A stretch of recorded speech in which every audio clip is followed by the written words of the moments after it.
누가복음 23장 44절에서 49절 말씀을 다 같이 봉독하시겠습니다. 때가 제6시쯤 되어 해가 빛을 잃고 온 땅에 어둠이 임하여 제9시까지 계속하며 성소의 휘장이 한가운데 찢어지더라. 예수께서 큰 소리로 불러 이르되 아버지여 내 영혼을 아버지 손에 부탁하나이다 하고 이 말씀을 하신 후 숨지시니라. 백부장이 그된 일을 보고 하나님께 영광을 돌려 이르되 이 사람은 정녕 이인이었더라 하고 이를 구경하러 모인 무리도 그된 일을 보고 다 가슴을 치며 돌아가고 예수를 아는 자들과 갈릴리로부터 따라온 여자들도 다 멀리 서서 이 일을 보니라. 아멘. 할렐루야. 베들레헴 찬양대의 은혜로운 성가에 감사를 드립니다. 전후 좌우에 계신 분들과 함께 인사 나누겠습니다. 예수님 부활하셨습니다. 다시 한번 인사드립니다. 예수님의 이름으로 사랑합니다. 말씀의 제목을 다 함께 따라해 주시길 바랍니다. 내 영혼을 아버지 손에 부탁하나이다. 내 영혼을 아버지 손에 부탁하나이다. 영어에는 good death, 그러니까 뭐냐, 한국말로 표현하기는 좀 어려운 말인데 그냥 좋은 죽음, 죽는데 왜 좋다라고 얘기할까? 굳이 한국말로 해석을 하자면 호상이라고 해야 될 것 같습니다. 호상. 병치레 없이 오래 살다가 주무시다가 돌아가면 우리는 그것을 호상이라고 얘기를 합니다. 요즘 나이가 지긋하게 드신 장로님이나 권사님에게 가끔 듣는 말이 무슨 말이냐? 9988234 이래요. 9988234가 뭐냐면요, 99세까지 팔팔하게 사시다가 이틀이나 3일 앓고 돌아가시겠다. 세상에서 얘기하는 좋은 죽음, 호상은 바로 9988234가 아닌가 생각합니다. 그렇다면 예수 믿는 사람들에게 있어서 호상은 뭘까요? 예수 믿는 사람들도 9988234가 좋은 죽음, 호상이라고 말할 수 있을까요? 저희 할머니가 돌아가셨을 때 일이에요. 그때가 1996년도입니다. 1996년도에 저는 제대를 하고 그리고 대학원생, 신학대학교 대학원을 다니고 있었어요. 그런데 아버지가 하지 말라는 짓을 제가 너무 많이 했어요. 그 중에 하나가 뭐냐? 제가 아르바이트해서 제가 자동차를 산 거예요. 아버지가 사지 말라는데 고집스럽게 저는 또 강실에서 자동차를 사고 말았습니다. 자가용을 타고, 제가 그때 당시에 하남시에 살고 있었는데 신학교가 군포에 있었어요. 그 군포까지 국도로 다녀요. 왜냐하면 톨게이트 비용 내고 고속도로로 다니면은요 돈이 많이 들어가요. 안 그래도 기름값도 아깝고 자동차를요 할부로 샀기 때문에 제가 벌어들이는 아르바이트 비용에서 나가야 되기 때문에 돈이 별로 없어서 그래서 국도로 다녔어요. 그날 아침도 아버님도 출근하고 어머니는 당시에 전도사로 사역하셨기 때문에 어머니도 출근하고 형, 동생도 다 나가고 저도 학교 간다고 나가는데 국도로에서 학교까지 도착을 했습니다. 1시간 반 이상 걸렸어요. 군포까지. 그런데 열심히 수업을 들으려고 하는데 갑자기 마음속에 땡땡이를 치고 싶은 생각이 드는 거예요. 여러분, 땡땡이가 뭔지 아시죠? 수업 안 듣고 도망가는 거예요.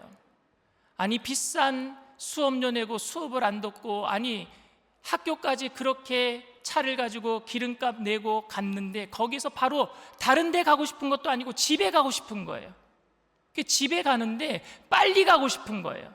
빨리 가고 싶어서 어떻게 했느냐, 톨게이트 비용, 비싼 톨게이트 비용 다 내고 한 시간도 안 돼서 한 4, 50분 만에 집에 도착했어요. 문을 탁 열었더니 할머니가 마룻바닥에 넘어져 계시는 거예요. 온몸에 배설물이 묻어 있어요. 어떡하지? 순간적으로 생각이 들었어요. 그런데 할머니를 안고, 제 몸에 할머니 배설물이 다 묻었어요. 할머니를 안고 욕조에 들어갔어요. 그래서 물을 받아서 할머니 옷을 다 벗기고 할머니를 깨끗이 씻어드렸어요. 깨끗이 씻어드리니까 할머니가 눈을 떠요. 그러면서 저를 보더니 할렐루야 그랬어요. 그리고 다시 눈을 감으셔요. 그리고 할머니를 안고 나와서 할머니 방에 눕혀드리고 옷을 입히고 이불을 덮어놓고 밖에 나가서 가루비누를 샀어요. 마트에 가서 가루비누를 사서 집에 그냥 배설물이 묻어있는 것 제가 다 닦아내고, 그리고 전화를 해서 아버지 빨리 들어오세요, 어머니 빨리 들어오세요, 저기 다른 지방에 있는 삼촌, 작은아버지 다 전화해서 제가 다 불렀어요. 그날 저녁에 온 가족이 다 모였어요. 온 가족이 다 모여서 할머니를 둘러싸고 찬양을 불렀어요. 하늘 가는 밝은 길이, 찬양을 하는데 갑자기 할머니가 또 눈을 뜨셔요. 눈을 뜨시더니 가족들이 다 모여있는 그 모든 가족들 얼굴들을 한 분 한 분 다 쳐다보시는 거예요. 이렇게 다 쳐다보시더니 하늘을 바라보시더니 눈을 딱 감으시고 운명하셨어요. 기독교인들에게 좋은 죽음은 무엇인가? 남아있는 가족들, 유족들에게 하늘을 소망하게 만드는 것이 기독교인들에게 가장 좋은 죽음이라고 믿습니다. 할머니는 그렇게 천국에 가셨어요. 성도들에게 있어서 죽음과 삶의 차이는 이 땅에 존재하는가, 이 땅에 존재하지 않는가의 차이가 아니라 이 땅에서 존재하다가 죽어서 천국에서 존재하는 것, 그러니까 장소의 차이이지 존재 유무의 차이는 아니라고 생각합니다. 그래서 우리는 그 믿음을 가지고 마지막 세상을 떠나는 순간에도 오히려 남아있는 사람들을 위로할 수 있다라고 생각을 합니다. 예수님은 오늘 예수님의 죽음에 관해서 이야기를 하는데 성경 마태, 마가, 누가, 요한복음 그 어디에서도 예수님이 돌아가셨다, 죽었다, 한글로 그렇게 되어서 번역해 놓은 것뿐이지 원어 성경에는 죽었다라는 표현을 절대 쓰지 않습니다. 마태복음에서는 헬라어로 아페켄이라고 얘기하는데, 아페켄이란 뜻은 자기 자신으로부터 영혼을 내보내다, 능동적인 표현이에요. 죽임을 당했다라는 게 아니에요. 누가복음에서는 엑세푸뉴센이라고 얘기하는데 이 땅에서 마지막 숨을 내쉬셨다, 그러니까 다른 곳에서 다른 숨을 내쉴 수 있는 그런 어떤 희망을 이야기하고 있어요.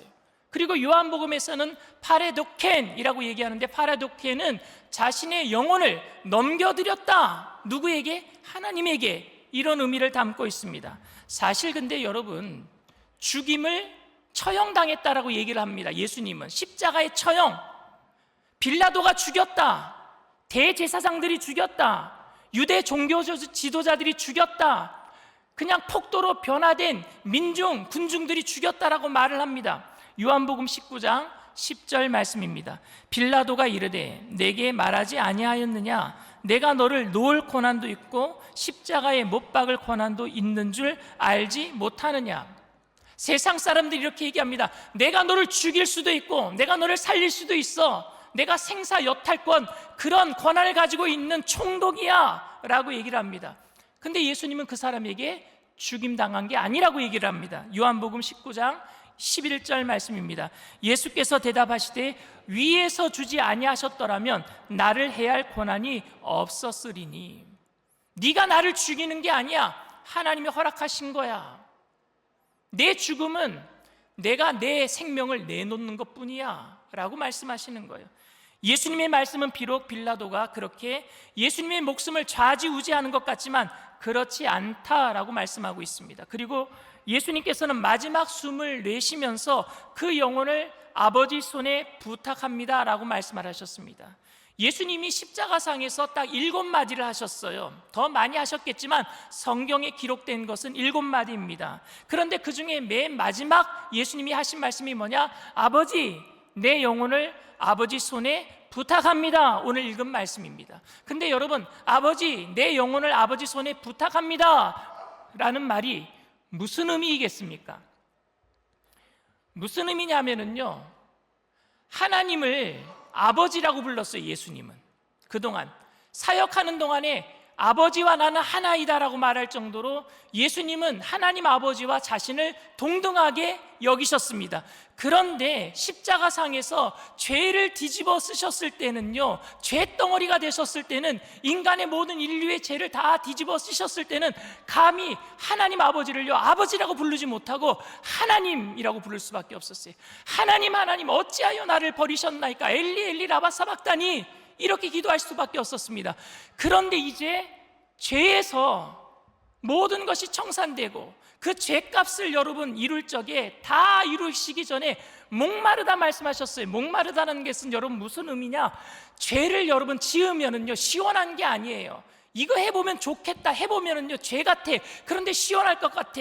여러분, 속이면은 시원합니까? 화를 내면 시원합니까? 죄 지으면 시원한 게 아니라 더 목마르단 말입니다. 목이 마를 때 짠물을 들이키면은요, 바닷물을 들이키면은 더 목마른 것처럼 죄를 지면 더 목마른 것을 예수님이 경험하셨어요. 죄덩어리가 되셨을 때. 그래서 내가 목마르다라고 말씀하셨고, 그 목마름 이후에 예수님께서 모든 물과 피를 다 쏟아내시고 죄값을 청산하셨을 때 다 이루었다 말씀하셨어요. 다 이루시고 하셨던 말씀이 내 영혼을 아버지 손에 부탁합니다. 이 얘기는 뭐예요? 드디어 죄인됨에서 자녀됨으로 화해가 이루어진 거예요. 화해가 되었다는 의미입니다.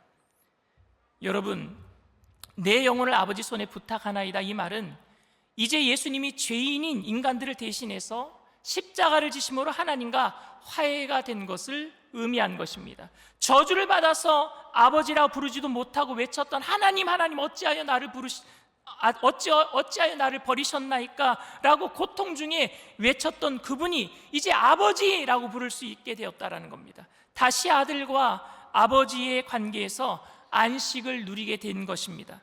다시 아버지와 연합을 통해서 진정한 안식을 누리게 된 줄 믿습니다. 주님께서 아버지께 그 영혼을 의탁한 것이 바로 이런 의미라면 우리의 죽음도 마찬가지여야 합니다. 죽음은 이제 저주의 상태가 아니라 하나님과의 새로운 관계의 시작인 줄 믿습니다. 죽음은 우리로 하여금 안식하게 만드는 것이고, 우리로 하여금 다시 하나님과 연합함을 경험하게 하고, 그리고 연합된 삶을 계속 지속시켜주는 것입니다. 예수님께서 내 영혼을 아버지 손에 부탁하나이다 라는 고백을 하심으로 우리들도 이제 이 고백을 하게 되는 그런 길이, 그런 문이 열리게 된 거예요. 우리는 꼭 죽음의 순간만이 아니더라도 바로 예수님의 화목케 하신 놀라운 사건 때문에 우리는 이제 우리의 영혼을 아버지 하나님께 맡기고 살 수 있게 된 줄 믿습니다.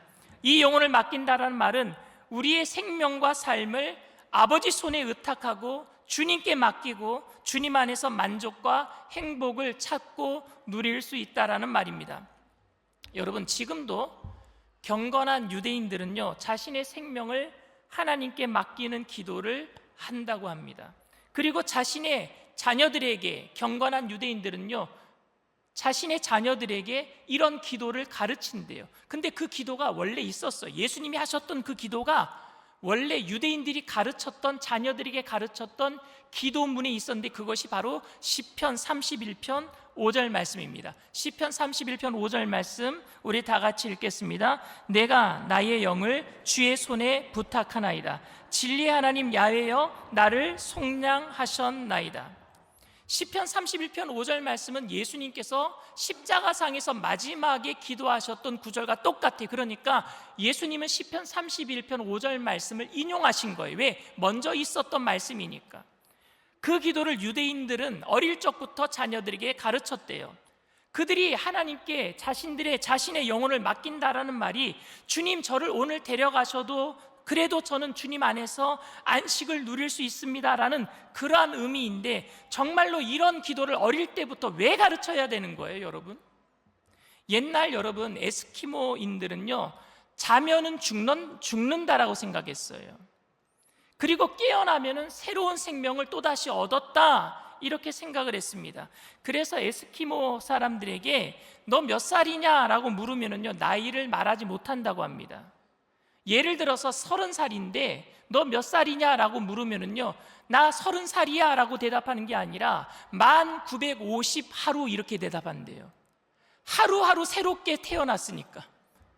1950하루가 여러분 30살이에요. 비슷한 생각이 유대인들에게 있었는지 모르겠습니다. 그런데 어떻게 유대인들은 자신의 어린 자녀에게 오늘 죽어도 좋으니까 저녁에 이렇게 오늘 하나님께 내 영혼을 맡깁니다, 담대하게 기도를 가르칠 수 있겠습니까? 그리고 어린아이들은 자신들의 앞날이 창창한데 그런 기도를 어떻게 아무 꺼리낌이 없이 할 수 있단 말입니까? 우리나라 사람들은 죽을 사자도 안 쓰잖아요. 빨간 펜으로 자기 이름도 안 쓰잖아요. 부정 탈까 봐. 근데 어떻게 오늘 저녁에 나 죽어도 좋으니까 나 데리고 가세요, 영혼을 맡기는 기도를 할 수 있단 말입니까? 여러분, 이런 기도를 영국과 미국의 옛날에 그 청교도 신앙을 가지고 있었던 사람들도 자녀들에게 이런 기도를 가르쳤다고 합니다. 그 기도문에 대해서 제가 알려드릴게요. Now I let me down to sleep. 이제 잠자리에 들려고 누웠습니다. I pray the Lord my soul to keep. 주님, 내 영혼을 지켜주시기를 기도합니다. If I die before I wake. 내가 깨어나기 전에 죽게 된다면 I pray the Lord my soul to take. 주님, 기도하오니 내 영혼을 받아주소서.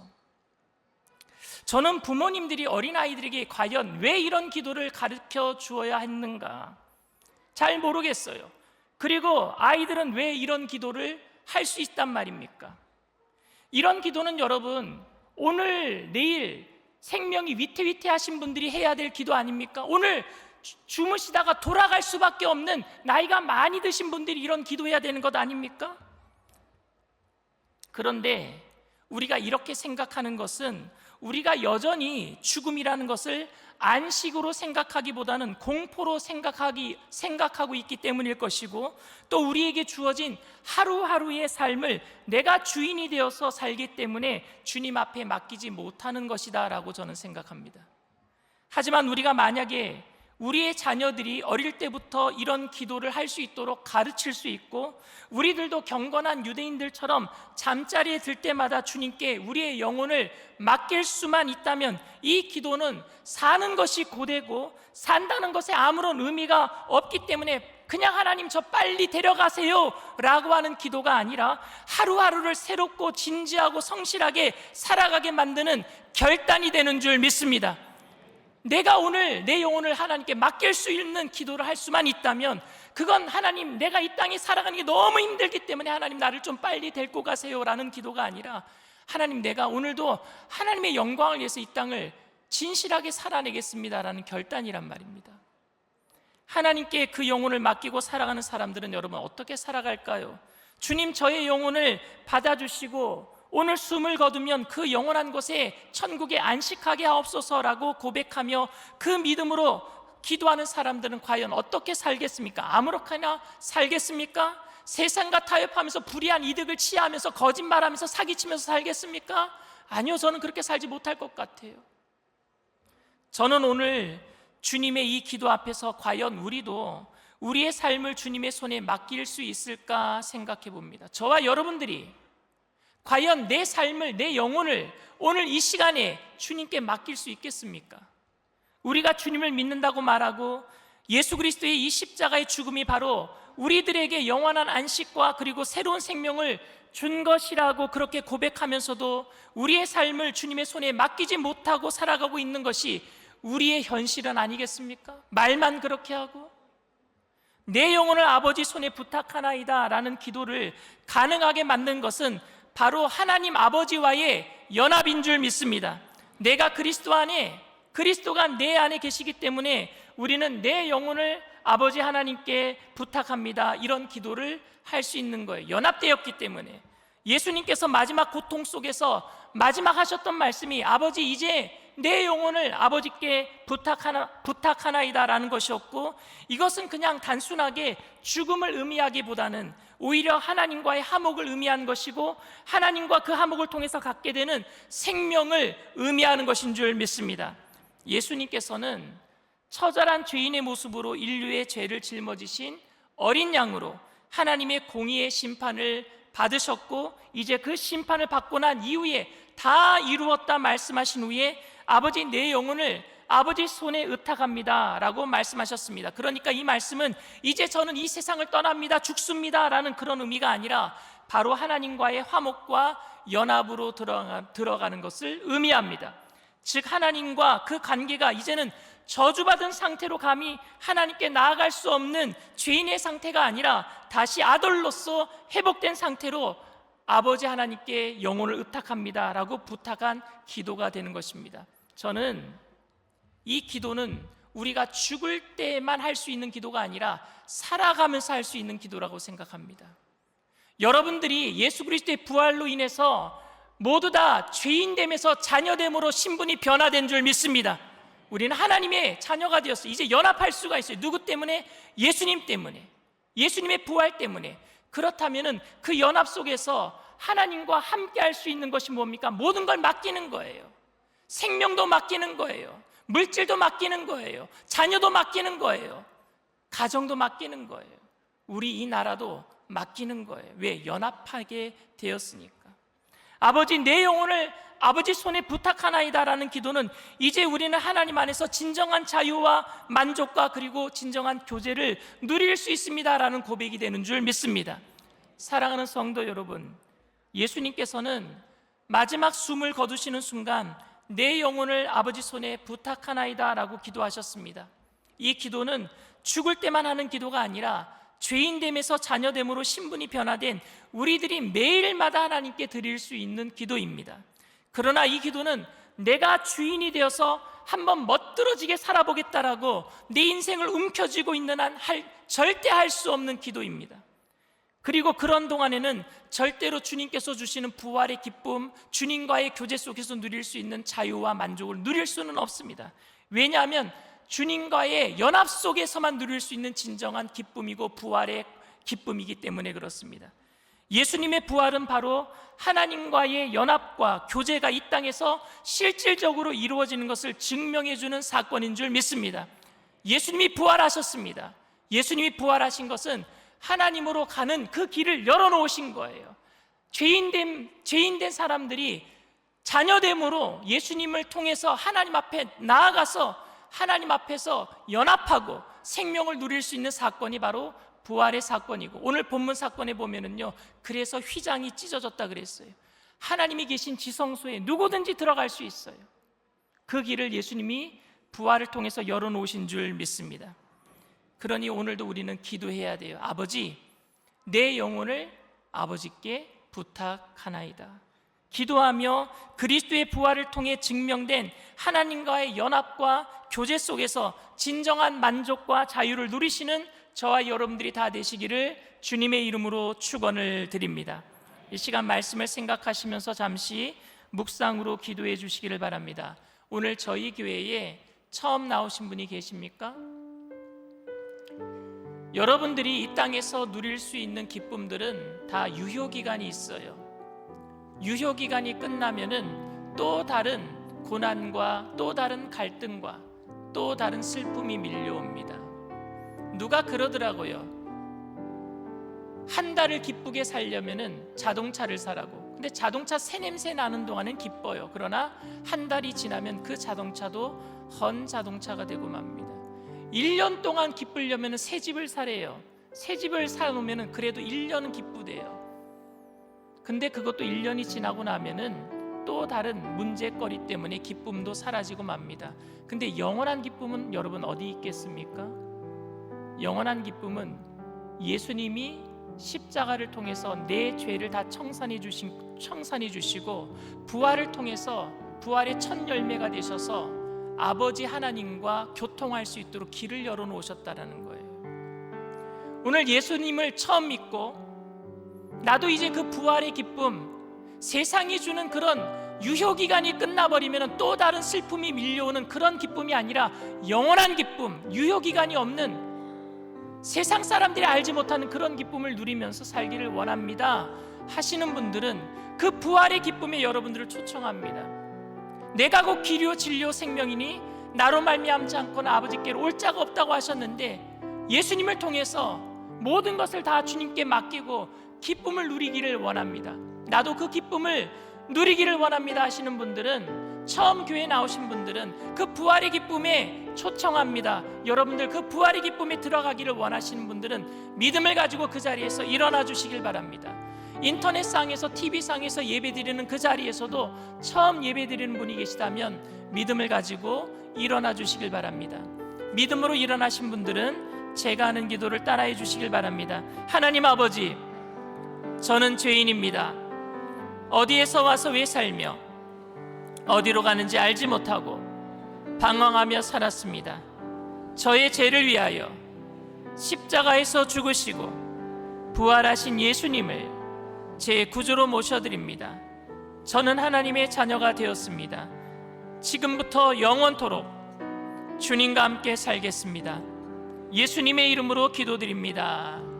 아멘. 할렐루야. 여러분들을 진심으로 축복하고 환영합니다. 내 영혼 안전합니다. 우리 찬양합니다.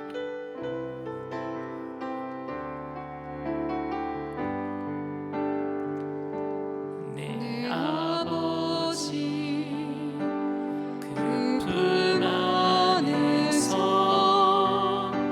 내 영혼은 안전합니다.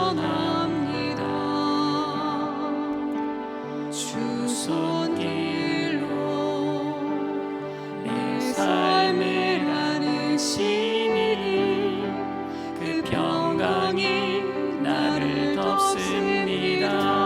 내 아버지, 내 아버지 그 품 안에서 내 영혼은 안전합니다. 주 손길로 내 삶을 안으시니 그 평강이 나를 덮습니다. 나 비록 넘어지며 흔들리지만 주 내 안에 거하며 나를 붙드시니 내 생각을 주께로 돌리고 주시는 평강의 옷을 입습니다. 주 약속 안에서 내 영혼 평안에 내 뜻보다 크신 주님의 계획 나 신뢰해. 두려움 다 내려놓고 주님만 의지해.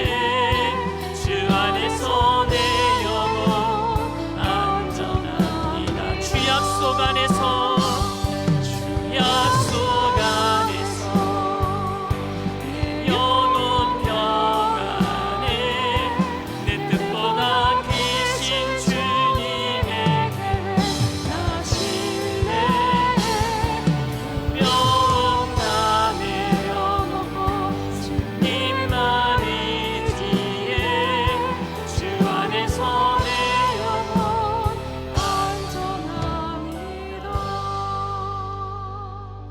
우리는 사실 내가 내일 죽어도 좋겠습니다라고 말하는 것은 정말 힘들어요. 아직도 해야 될 일이 많고 책임져야 할 가족도 있고 아직도 내가 누리지 못한 게 많아서 좀 다 누려보고 죽었으면 좋겠다는 심정 때문에 오늘은 아니라 생각할 때가 많습니다. 내 영혼을 아버지 하나님 손에 의탁합니다라는 말은 오늘 죽어도 좋겠습니다라는 말이 아니에요. 이 얘기는 뭐냐? 내 모든 것을 주님께 맡기고 주님 안에서 기쁨을 누리겠다라는 의미입니다. 주님께서 모든 것을 맡아 주관해 주시겠다라는 초청인 줄 믿습니다. 그래서 예수님 십자가상에서 모든 걸 맡긴 거예요. 이 땅에 살아도 하나님의 영광을 위해서 살고 죽어도 하나님의 영광을 위해서 죽어야 될 줄 믿습니다. 부활은 그러한 용기를 우리에게 주는 거예요. 모든 걸 맡길 수 있는 용기. 부활이 없다면 어떻게 우리가 맡길 수 있겠습니까? 여러분, 예수 그리스도의 제자들은 다 순교했어요. 왜 순교할 용기가 생겼겠습니까? 젊은 사람들이 왜 그냥 예수님 부인하면 살 수 있는데 왜 예수님을 부인하지 않고 십자가상에 거꾸로 매달려 죽고 기름가마에 던져져 죽고 짐승의 밥이 되어서 왜 죽었습니까? 부활이 사실이었기 때문에 그래요. 여러분, 거짓말에 목숨 거는 사람 아무도 없습니다. 부활하신 예수님을 만났으니까 그 사실을, 진실을 봤기 때문에 목숨 걸었어요. 그리고 여유 있게 죽음 앞에 당당히 나아갔어요. 그래서 죽음은 수동적인 게 아니었습니다. 죽음은 그들에게 능동적인 믿음의 고백이었어요. 오늘 여러분, 예수 믿는다고 죽이겠다라는 사람은 없습니다. 그러나 우리는 능동적으로 주님 앞에 나아갈 수는 있습니다. 무엇이냐? 주님, 하나님 아버지, 내 영혼을 주님께 부탁합니다.